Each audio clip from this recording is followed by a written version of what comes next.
I earned my degree online at Arizona State University.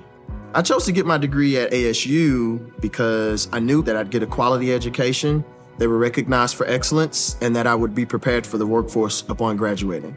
To be associated with ASU, both as a student and alum, it makes me extremely proud, and having experienced the program, I know now that I'm set up for success. Learn more at asuonline.asu.edu. Do you want more success, more growth, more results? Then it's time for the Boundless Success Accelerator from the Modern Observer Group. This isn't your average coaching program. It's where top performers come to dominate. Weekly group sessions, on-demand coaching, a community that's got your back, and a power-packed library of tools to supercharge your business and career. No more excuses, no more waiting. Get in, level up, and start building the life you've been dreaming about. Visit us at modernobserver.com/boundlesssuccess to join today. Let's get you to the next level.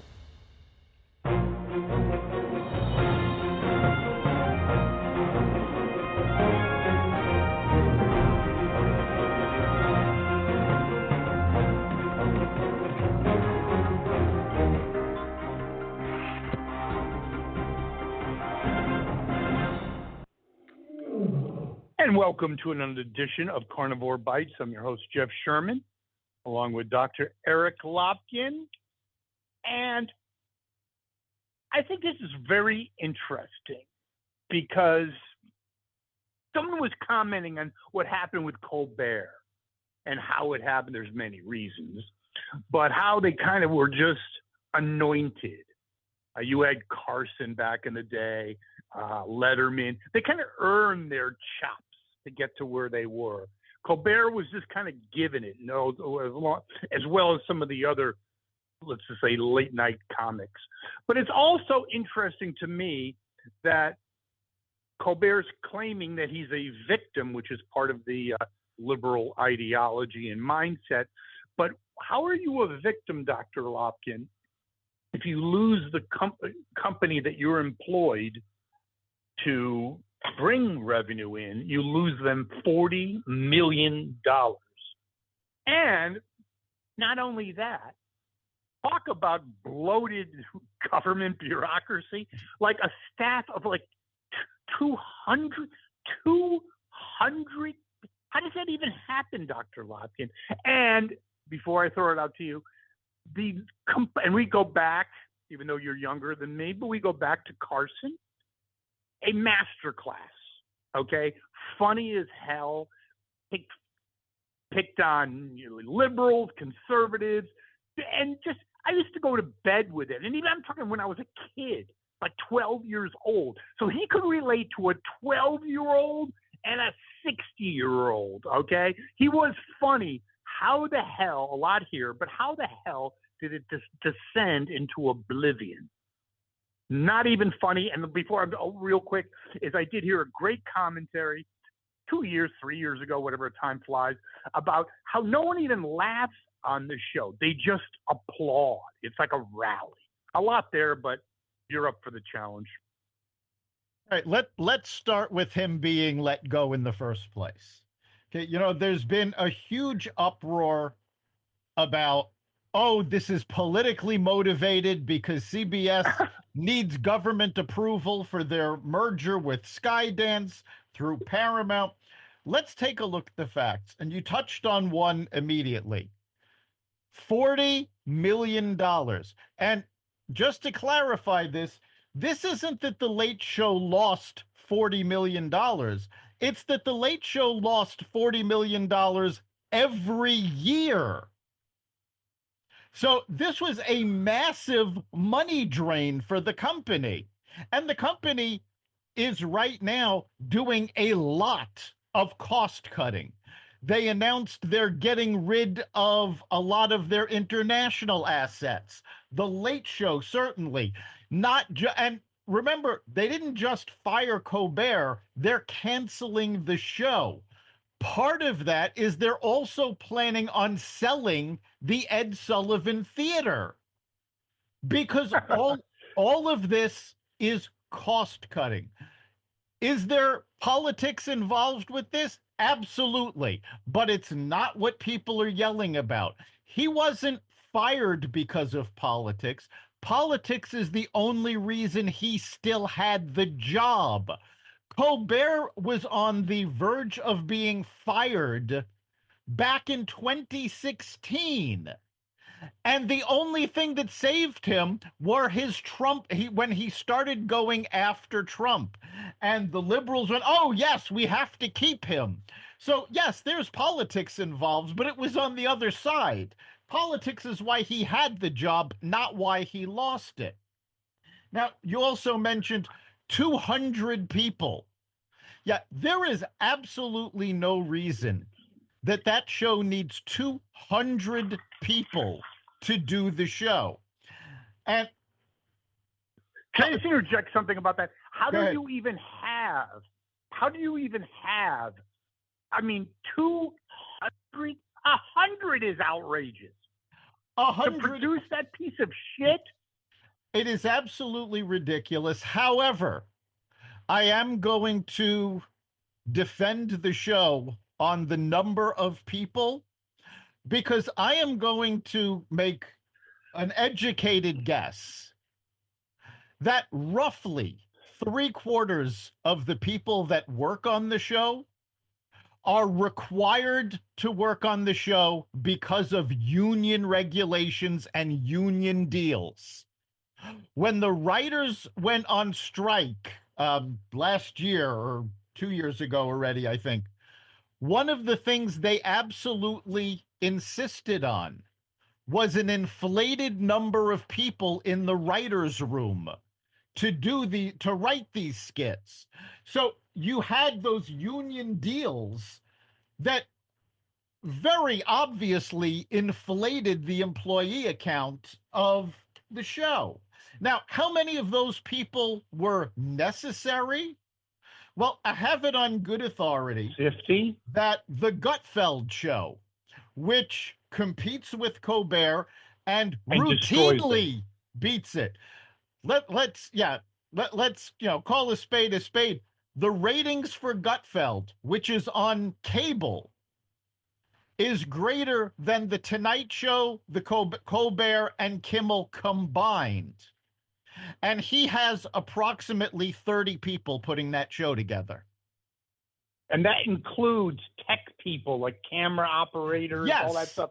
I think you are correct, as always, with the union aspect of it. But I think there's also grandiosity.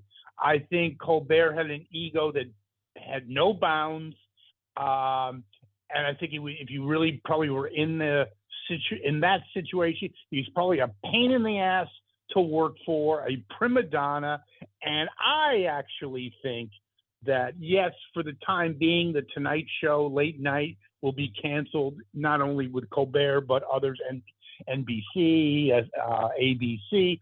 I actually think eventually some form of late night will come back. It's just a bad chapter of late night, not funny. And it's also, your analysis 100% correct. It's called low-hanging fruit. And I think with Colbert, yes, he sucked. He was not funny. I had no idea he came from The Daily Show, how he got that assignment to begin with, position that to begin with. But I also think he also not only benefited from Trump, but also benefited from COVID, because COVID, Trump, the whole thing, it was a perfect storm for incompetency or lack of talent, whatever you want to call it. But bon voyage. I want your comment on this. I think it's really funny. He goes, now the gloves are off against Trump. What have you been doing for the last 8 years, right, you friggin' moron? Right, that's all you do. Like he ever had any gloves on to begin with.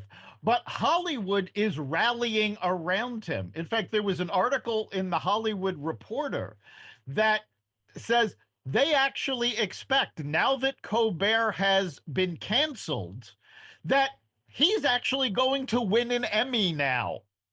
Because, of course, God forbid, an Emmy should be given to somebody based on quality. And, you were saying you didn't know how he got the job. I used to watch Colbert on The Daily Show, and he was did I. he was funny on The Daily Show, but he suffered from something that I call Saturday Night Live syndrome. Colbert did 10 minutes on The Daily Show, and he was funny. He had a good 10 minutes. And then maybe, a couple of days later, he did another 10 minutes. But that doesn't mean he had the talent to do an hour-long show every night.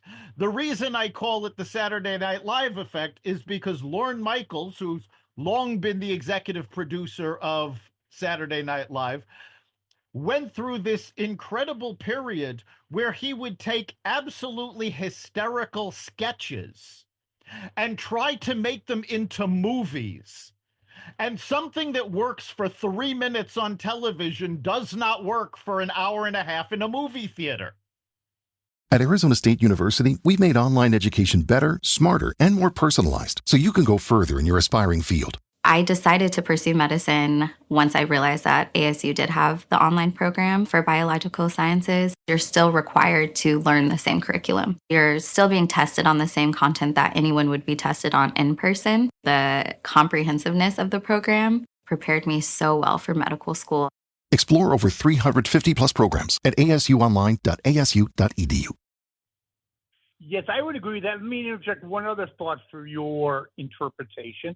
I also think Colbert was playing a character on The Daily Show. Yes, I think he that was. also is a factor. So it's not only he was not being himself, he was playing a character that has no traction, as you said, in a hour segment. Yes, on the Daily. Like he was a bit player. That's what he was, and I think you're correct. Yeah. Yeah, on the Daily Show, he played a character. Yes, that character was also called Stephen Colbert, so it did confuse a lot of people. But that was a character he played on the Daily Show, where he had to be himself on the Late Show. And this is not uncommon when a comedian takes over a late night show. We've seen it over and over again, where maybe they can do a funny monologue, but then the interviews over the course of the show are terrible because they have no interview skills. Being a talk show host is not like any other entertainment job. You have to be able to do skits. You have to be able to do a monologue. You have to be a skilled interviewer. And unfortunately, I can only name right now 5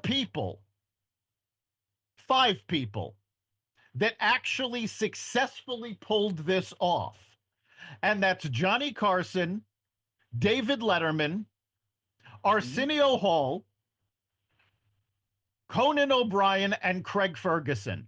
That's pretty much it. Craig Ferguson was excellent, actually. 100% agree. Yes.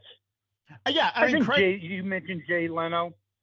I didn't mention Jay Leno because Leno, even in all the time he was doing the Tonight Show, he never got the hang of doing a real interview. He did great monologues. The skits were hit and miss, but he never got the hang of doing the interview part of it. So that's why I left Leno out of that list. But that being said, you would have to say Leno was head and shoulders above the current group of late night hosts. Yeah, that's what I was trying to interject. I agree with you 100%. For all his shortcomings, he's not Leno's in a different stadium than these clowns. So very interesting, and of course, I don't think I'm ever going to watch it. I thought maybe it might be interesting the last week in May of 2026 to watch him, as he probably has a mental breakdown. Very interesting. Now, speaking of mental breakdown, before we leave this one, there was also one other factor that was very important in CBS's decision, and nobody seems to be talking about this. For the past at least 3 years, possibly longer, so this has nothing to do with the Trump administration. This predates the Trump administration. The advertisers were leaving in droves They could not get enough advertisers to cover the costs of this production. Let me ask you, this is a very interesting point, and it's, something that only speculation, but don't you think there would be a degree of introspection with Colbert? Like, it's not funny, no one's watching it, sponsors are leaving for the hills. Wouldn't it be, or how about management having kind of, hey, let's have a regroup, like a company. Hey, sales are declining. What are we going to do we'll come out with lemon tide. We'll do something. I mean, no, they just kept on going off the same cliff. It was amazing. Here's the problem with how CBS has been run for the past quite a while. Prior to Sherry Redstone taking over and remerging Paramount and CBS, Paramount and CBS are not run like most public companies. The bulk of the stock is owned by another company, National Amusements. And National Amusements is completely controlled by the Redstone family. Now, prior to Sherry Redstone taking over, it was run by her father, Sumner Redstone. Mm-hmm. And for the last 5 to 10 years that he ran it, he was pretty much non compos mentos. So it was He was in the Biden league, correct? He was very sick, and basically he was an absentee landlord. So instead of the news division of CBS, the entertainment division of CBS actually having to respond to management, they were able to just go about their political leanings with management not paying any attention because Sumner Redstone was permanently out to lunch. When his daughter... it was an auto pen management team, yes, is what you're saying. Yes, it Very was. Good. And then when Sherry go ahead. When Sherry took over, she actually took over. She remerged the companies. She started getting involved in most of these decisions. Right now, she's the one that pushed for the merger with Skydance Entertainment. So it's a very different management situation now. And that also factors into why they said now, all right, we're getting rid of the Late Show. And there was also one other thing that factored into it, the date of the cancellation. Because remember, he's still going to be on for another season. Why is he on for another season? The end of that season coincides with the end of his contract. And they were just starting negotiations for his contract. So now is when CBS told him, no, you know what? We're not going to negotiate your contract now. We're getting rid of the show. Couldn't happen to a nicer guy. Speaking of a nicer guy, and possibly a little unhinged, we had the Hunter Biden interview. I think his finest interview. I did see the one on 60 Minutes when he was talking about sniffing Parmesan cheese. I think this is a whole new level of debauchery. And I'm not so sure he's completely clean. I'm just throwing it out there. And I think it's, before I throw it out there, I thought it was also hysterical that he said that crack cocaine is probably better than alcohol. So to put that in perspective, if I said, hey, Dr. Lopkin, I was going to have you over for a couple beers, watch the game, but, I'm taking Hunter's advice, and why don't you come over, we'll do some crack. Brutal. We'll get the pipe going. So your thoughts on the interview, or lack thereof? Must-see entertainment, correct? It's an amazing interview. I think in total, this was like a 3-hour interview, but if you take out his swearing, it's about 20 minutes. Yeah, because that's all. Wait, before you go on, hold on. Do you think he might have been on something? I'm just asking. I honestly do. Watching it, he showed all of the indications that he was on something. Agreed. probably coked up. But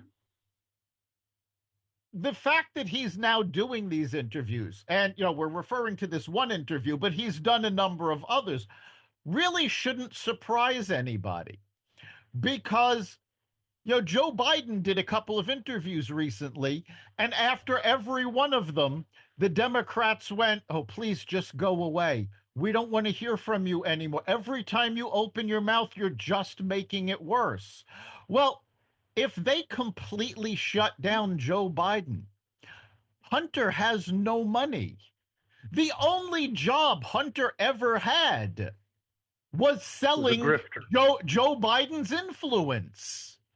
Yeah, grifter. Yes. No, you're right. I think he's lost his, not that anyone's going to hire him to be a lawyer. I think he lost his bar license too. I think so. I don't know. I don't know. Yes, definitely. He did. Quite frankly, I had forgotten he had one but nobody with his reputation would ever hire him as a lawyer. You know what would be funny? Wait. Do you know what would be funny? You have some poor guy, right? And he gets arrested in Philadelphia or something. And they have now your court-appointed lawyer, Hunter Biden. He'd say, "Well, I confess. No, I did it. I don't want to go to the electric chair." If the guy stole the purse and having Hunter as your lawyer, you might get the death penalty. But yeah, so I think it was funny. I think the Bidens are showing, how do you like this, their true colors, to quote a Cyndi Lauper tune of the 80s. I mean, it's a white trash family. I mean, it is. I'm sorry, it really is. I'm not saying that loosely. The whole thing, they're a bunch of grifters. Dr. Jill, she got a doctor in education. Okay, that 50 cents will get you a cup of coffee, all right? Just complete grifters. Hunter was sleeping with Bo's wife. It's just a train wreck for the world to see. Always has been, but now it's just really in focus. The thing about the Biden family is that to them, the image of the family was always more important than anything else. Jill Biden actually insisted that people call her Dr. Biden. I know a lot of people with PhDs, and none of them ever insist on being called doctor. It was all about the image, and now that image has been stripped away, they don't know what to do. And I'll be honest, it didn't surprise me when Biden started doing interviews, Joe, rather.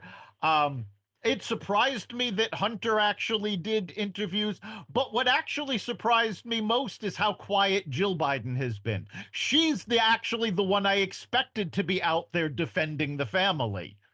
Because quite frankly, she's the only one. Her reputation is shot, but at this point, she's the only one of them that can string 3 sentences together. I don't know. She might have been hitting the bottle because she lived. Kidding. I have no evidence for that, obviously. But I'm sure she's curled up in a ball like Hillary was, although Hillary had the benefits of Chardonnay, because her whole world, like you said, was the Biden image. And now he didn't only just lose or step down. He has no reputation.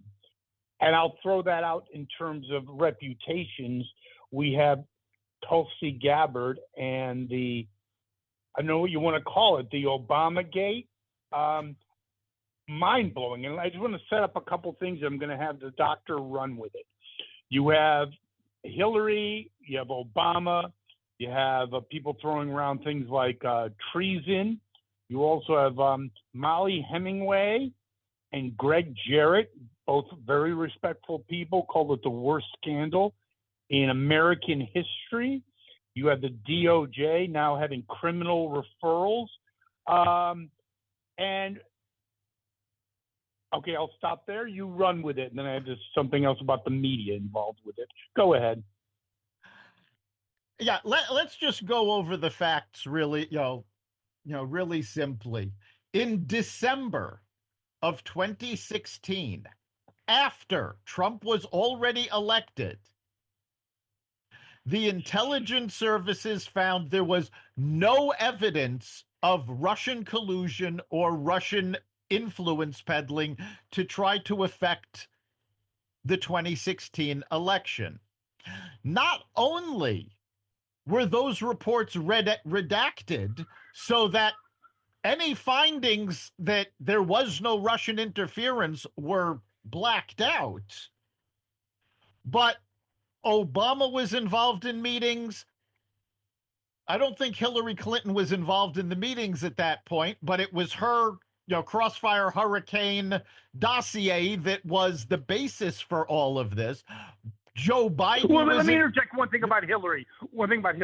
Yeah, she might have been directly involved in what you're saying, but she was on news shows, talk shows, yes, knowing it was all, and was a bold-faced liar. Yes. Surprise, surprise. And of course, she was doing that before the election as well. But Obama, Biden, and their intelligence people manufactured so-called evidence that there had been Russian interference in the election. Now, even with that, they were still forced to say that there was no evidence that the Russians succeeded in changing any votes. And the reason they had to do that is because the elections are actually controlled by the states. So they had no way to manipulate any reporting that was done on the actual vote tallies. But they still maintained, and Adam Schiff went on for years.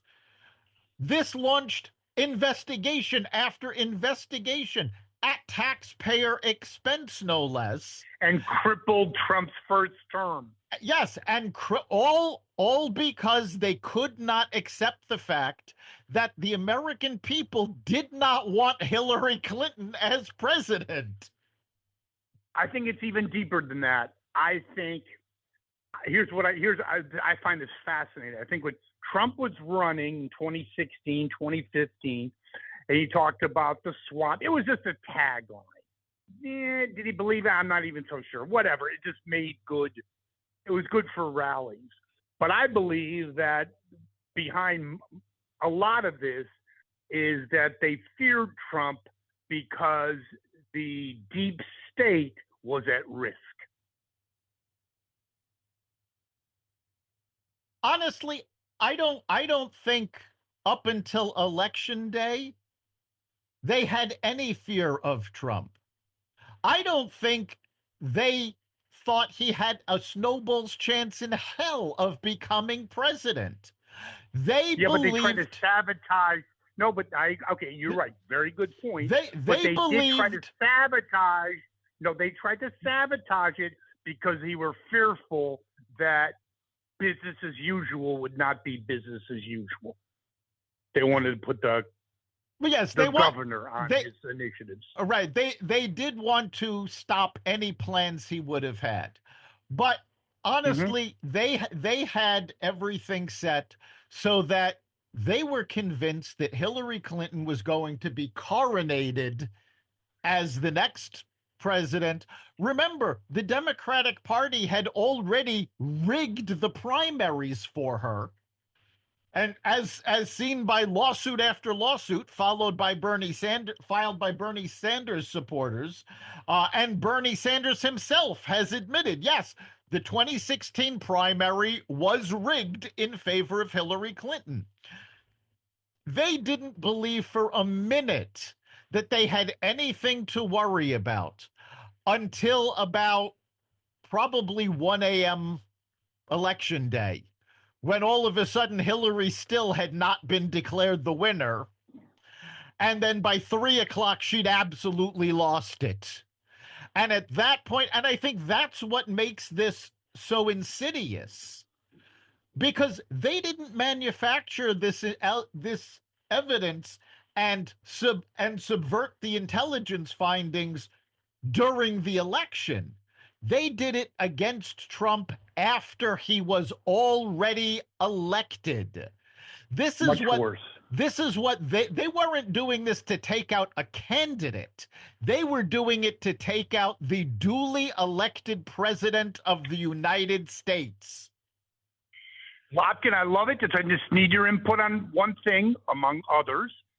On a scale of 1 to 10, let's just say Watergate, everyone calls that a 10. What do you think this is? At this point, Watergate's a 5. Thank you. I was going to say maybe this is a 15. Yes. Watergate looks like a joke. It's like I'm going to say Watergate is a 5. This is a 9.5. 10 is nuclear war. Got it. Now, the analysis from Dr. Lopkin. Before I throw it out there, I just want to say, on a humorous note, when Tulsi Gabbard was doing the review and she was relaying on some documents from Russia, they basically, their own intel claimed, just want your kind of quick comment on this before you dive into this further, is about Hillary. They called her unstable, prone to anger, and also highly medicated. So why do I say that? Because I'll throw it out to the bigger issue, and others you can run with it, is reputations. Let's talk about Obama, Hillary, Clapper, and then the Three Stooges. Let's just really focus on Obama first. We already talked for weeks and years maybe about his rapidly, and that's using it mild, declining legacy. And there's no such thing as, crystal ball, but if you were going to use one, how bad is it for him? Obama's reputation, I'm sort of torn on this one. Because Obama's reputation has suffered so much damage, I'm not sure how much lower it could possibly go. If he had still had a sterling reputation, this would have killed it. As it is, I don't know that his reputation could be destroyed anymore. He's done. Hold on, real quick. I do disagree with you somewhat. No, hold on. Is because I think that his reputation as a leader, as a great government official, great president, that was down the shitter. I think the only thing he had was his moral authority, at least the perception of it. And I think this is the big flush for that. Yeah, this destroyed his moral authority, but quite frankly, I think that Michelle is doing a great job destroying his moral authority with her podcast. So again, that's true. This is just piling on. And by the way, just a quick note to our listeners.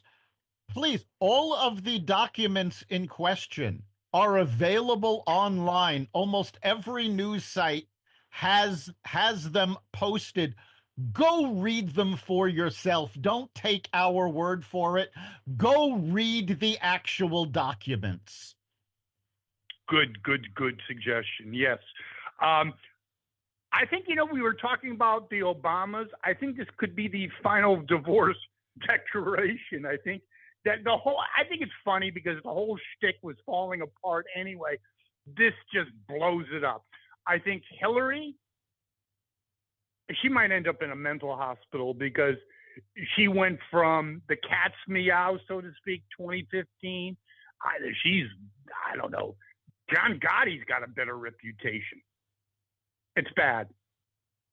Well, everything she worked on her whole life, married to a guy she can't stand, the humiliation of affair after affair, all for nothing.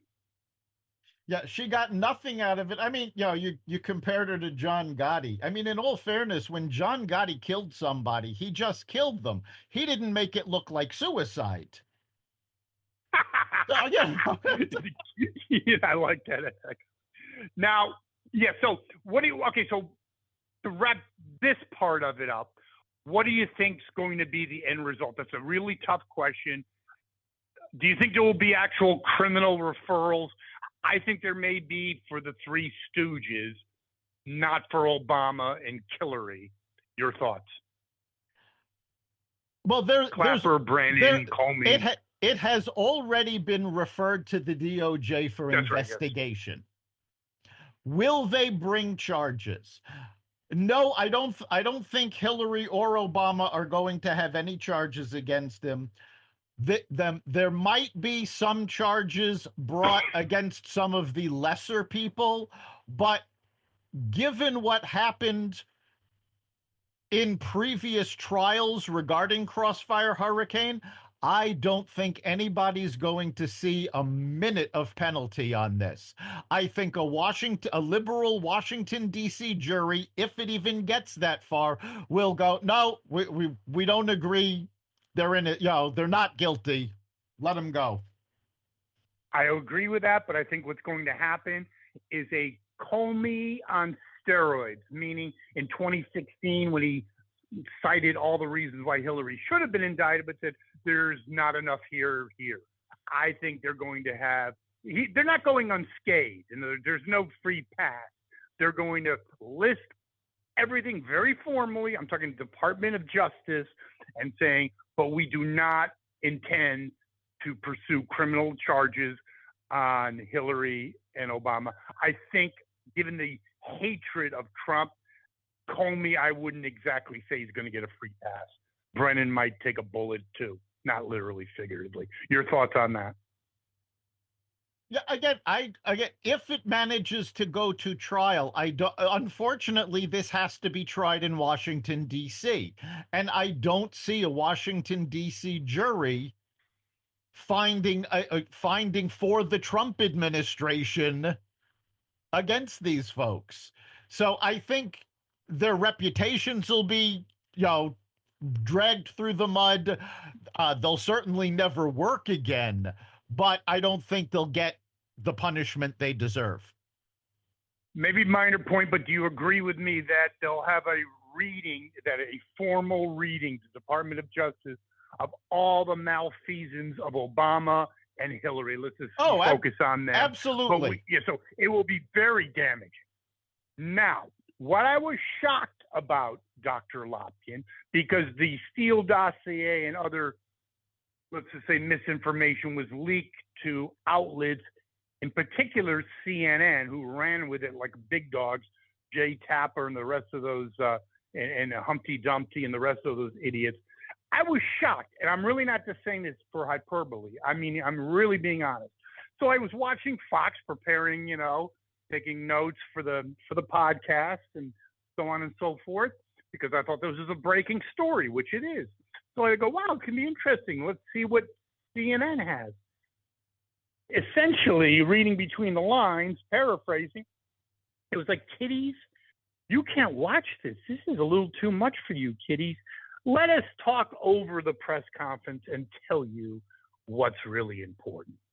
I found that shocking. Not only did they enable this thing, but they didn't have the ho-hos, the balls, to say, okay, here's the actual press conference with Tulsi Gabbard. Despicable. Well, in terms of the media, I mean, the coverage of this has been ridiculous. There should have been so much more coverage about this. It is a major story, but the media won't cover it because they're the ones that hyped up Crossfire Hurricane in the first place. They allowed Adam Schiff to lie on the air with impunity. The New York Times and Washington Post got Pulitzer Prizes for their coverage of Crossfire Hurricane, which they still have not given back. So the media is not going to make a big deal out of it because it makes them look bad. Okay, let me ask you a question. Dr. Lopkin, yes, I agree with you 100%, but this is not 2016. The media, I guess their approval rating might be 15% or something, right?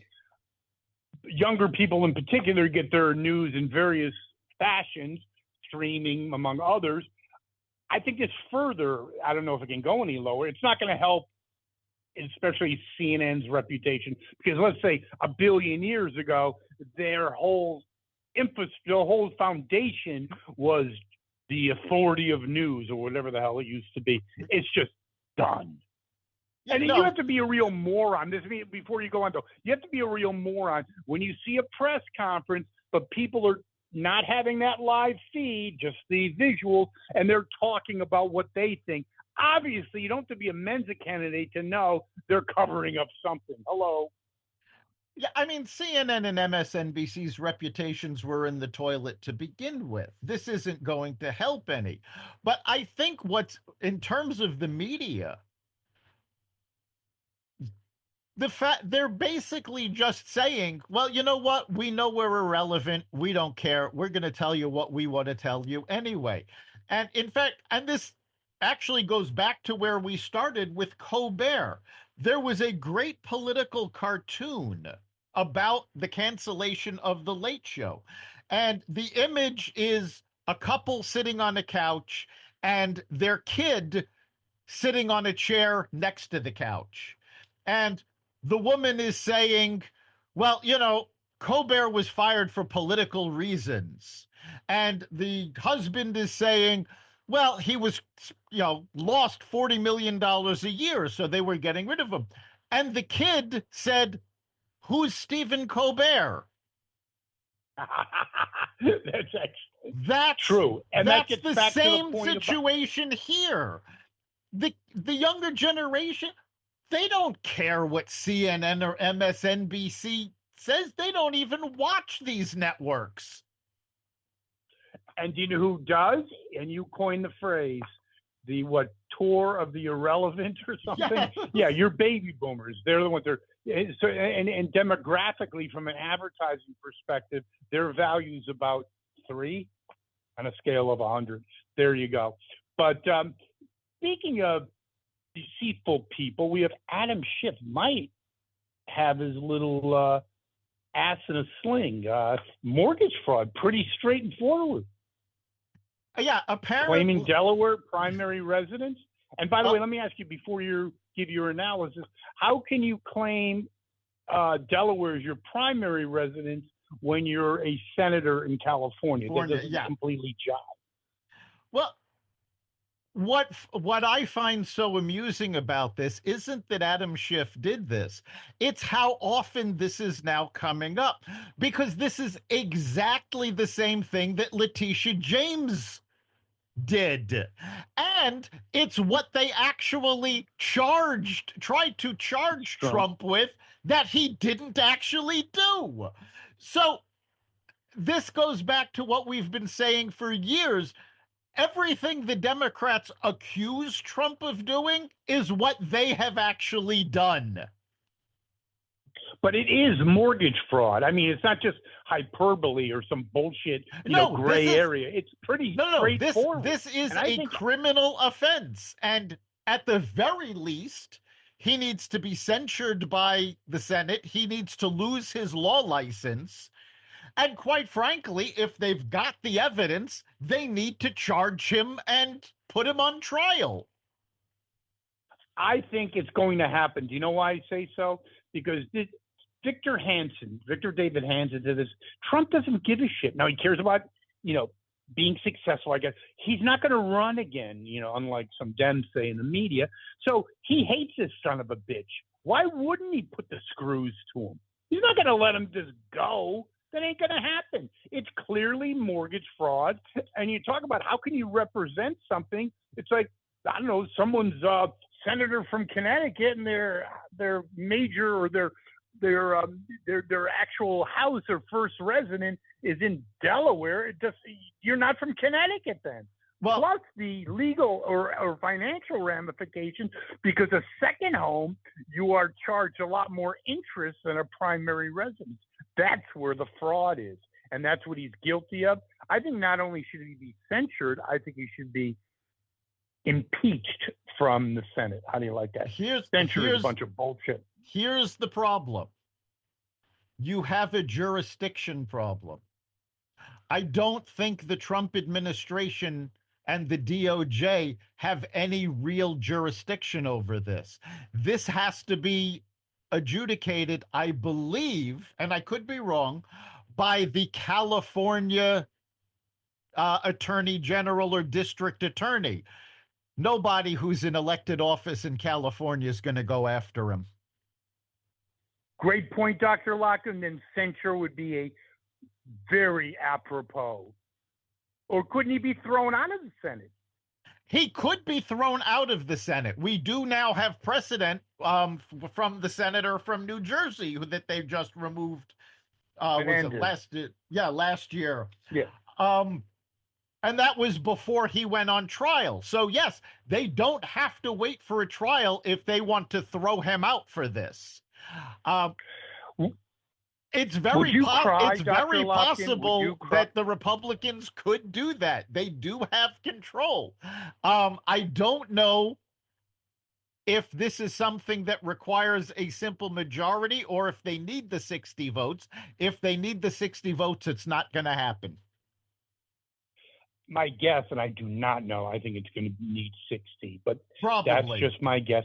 But just put him through that is good enough. But you don't need 60 for a censure. I think that's fine. That's good. I'm good with that. Just drag this son of a bitch as much through the mud as possible. He's one of the most corrupt pieces of shit that ever reared his head in government. Just a despicable person. Yeah, I mean, he was lying about the Trump administration for years. What got me wasn't when he was lying about about Crossfire Hurricane initially. It was after the Mueller report came out and said there was no collusion. He was still going on news shows claiming he had evidence of collusion, which apparently never materialized. And not one reporter actually questioned him on it and challenged him to show the evidence. True. And speaking of reporters or journalism or lack thereof, you have the Wall Street Journal. Looks like it was Steve Bannon said it was always been the spearhead of anti-Trump initiatives because it has the aura of, Wall Street Journal must be conservative, but it's always tried to nip at Trump's Achilles. And they might be in deep dog doo as well, aren't they? Possibly. Yeah, the Journal printed alleged letters to Jeffrey Epstein from Donald Trump. And now it's starting to look like those letters, first of all of the alleged files were leaked to the Journal, but now it looks like they were fraudulent in the first place and sent to the Journal. So Donald Trump is suing the Wall Street Journal because they did not do their due diligence. And that's actually the key. If they had done their due diligence and said, yes, we have enough evidence to say this is accurate and print it, they would be fine. But because they did not do their due diligence on these documents, there's a strong possibility. Actually, I don't even think it'll get to court. I think the Journal will settle out of court the same way ABC and CBS have. And you're talking some monumental potential fees or penalties. This is not going to be like, here's 50 cents, get out of jail. No. No, it's going to be made. I think it's going to be bigger than 60 Minutes, quite frankly. I don't know if it'll be bigger than 60 Minutes. It's probably going to be up there. Assuming that things go the same way the ABC settlement did and the CBS settlement, Trump's not actually going to get any of this money. The money's going to go to the Trump Presidential Library, which at this point, that's better.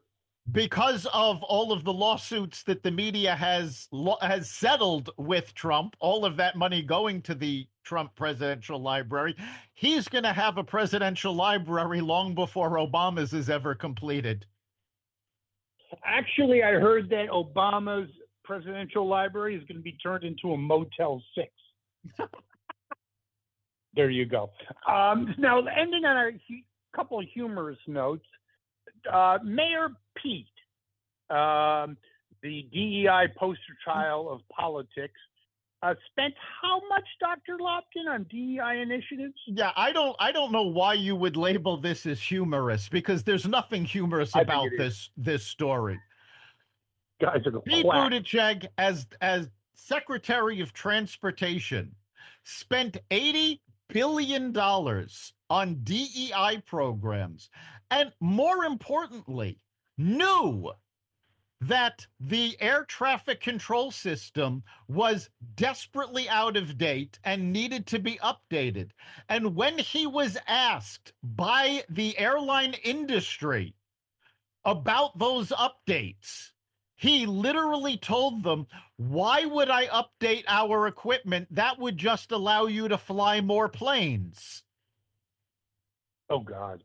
Yeah. Now, the natural question is, Cutie Patootie, Mr. Mayor Pete, his political, I think he's at 13% in the polls for Democratic, the Democratic race for 2020, whatever, 28. What is his political future? I think it's pretty much it's done. Jurassic Park. It's done. Over. If he gets to the primaries, then at least one candidate is going to run an ad saying he refused, because he refused to update the air traffic control systems, putting American lives in danger in favor of pushing his own agenda. Now, I don't think the Democrats will specify that it was a DEI agenda, but they will go against him, saying he pushed his agenda at the peril of the American people. He literally put lives in danger to push his DEI agenda. Yeah, he's pretty much finished. I think he said the highway system was racist. Yes. I don't know how you could make that a conclusion, but a bigger mind than me. And then finally, we have the Kiss Cam. I think that was hysterical. I think the CEO of Astronomy, never heard of the company in particular, but they were out at a Coldplay concert, which you should be arrested for anyway. And then they have the Kiss Cam and went around to the audience, and they kind of got busted. They did. This was the CEO and the head of HR, which is why this became such a big story. Because of course, HR folks have been talking about, you can't do this, you can't do this. Well, guess what? They did it. I'll be honest. I mean, the CEO has since resigned, but I'll be honest. If I were the CEO of Astronomer, I would be suing Coldplay. Because if the lead singer who was doing this, he was the voice, if he had said, "Oh, I guess they're shy," instead of, "Oh, it looks like they're shy," or maybe they're having an affair, this story would have had no legs. Good point, Dr. Lopkin. That is the quintessential point, but I'd also say on a more minor point, and I'm not saying I would do any differently. If they reacted differently, probably no fish or foul. Yeah, you're right. If they had reacted, maybe if they had reacted differently, if they hadn't done anything, if they just ignored the camera would have gone on to the next person, and nobody would have ever known who was on the camera. 100%. Well, Dr. Lopkin, excellent show. And you know something? As we are in the summer, my vacation, I think I'm really kind of psyched for what's coming in terms of material for Carnivore Radio. It can get really juicy. Yeah, especially with what's going on here. Yes, go ahead. I mean, think about all of the stories that we didn't even get to this week. Yes, multiple trade deals. The loss of Ozzy Osbourne, which was, unfortunate. There's so much going on, and there's only so much time to fill. It is absolutely 100%. Amazing. During the Biden administration, we could go weeks where we would struggle to find something to talk about. We haven't had that problem. We haven't had that problem in a long time. We might have had 3 or 4 topics, and that was kind of almost on the boundary, meaning like, is it really all that good? Right. But you had no choice because there was nothing going on. What are we gonna talk about? Migration of birds? I mean, there's nothing going on. Good point, Dr. Lopkin. And we'll be back next week, and our listeners can contribute to the show, can't they? Yes, we can. And yes, there's stories we have that we don't get to, but if there's any of them that are interesting to you, let us know. Go to the Carnivore Radio Facebook page, message us there. You can also go to xvadio.com/connect. Message us there. Let us know what you're thinking. What issues are important to you? What do you want to hear us talk about? And of course, you can catch every episode of Carnivore Bites at xvadio.com, the Carnivore Radio website, the Apple Podcasts app, YouTube, Rumble, Spotify, iHeartRadio, Audible, Amazon Music, and other platforms that respect freedom of speech. See you next week. We'll see you then.